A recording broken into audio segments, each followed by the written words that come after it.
Hari ni kita tukar hotel. Kita check in pula di Hotel Waterfront Hotel. Ya, di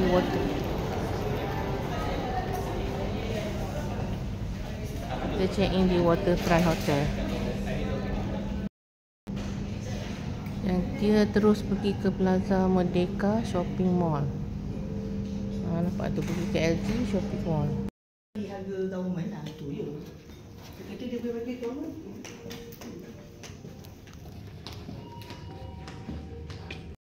Wah, barakah.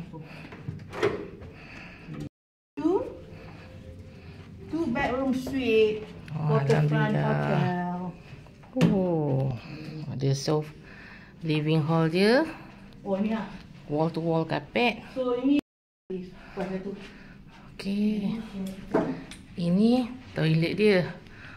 Shower ni sedap lah sikit mandi ha. So, ini bedroom. Kita berdua. Sekejap. Oh, ni bilik untuk orang bujang. TV. Wardrobe. Super single ya. Bantal pun super single. Okey, bilik seterusnya adalah, oh ni twinning lah Yung. So, bilik ni. Yang bagusnya kita ada 2 bedroom dan 2 toilet. So, sini. Tak ada berebut. Ayah berebut dah dengan Syakir. Syakir pun selesa.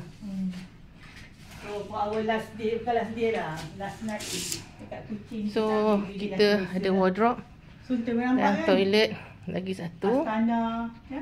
And then, Ana Bridge. Oh.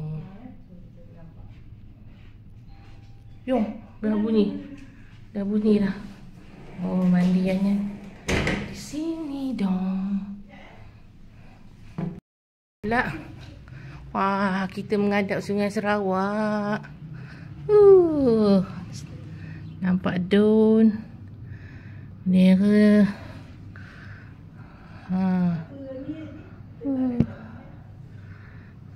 Nampak astana. Nampak tu astana. Dan masjid. Dan juga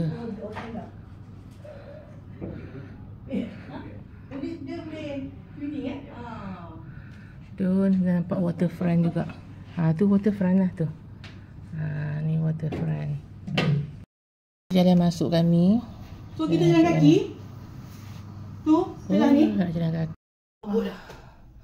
Ni set buat Nespresso kita. Air pun dibagi sampai 6. Gelas 3. Maknanya seorang 2 air. Ada mini bar. Ni wardrobe. Ada sejadah, semua iron semua. Selipar semua putih. Tu pergi ke seberang ya, but penambang. Pergi RM1, balik pun RM1. Dan ni Dun Sarawak. Yang tu waterfront. Tu Astana. Astana yang di Petua. Dan masjid. Yang belakang tu apa ya? Tak ingat lah. Atas bukit tu apa lah? Atas bukit tu. Atas bukit ni tak tahulah. Dan kita sebelah. Dan kita bersebelahan dengan Mall Pak Sen. Bersebelahan dengan Mall Pak Sen.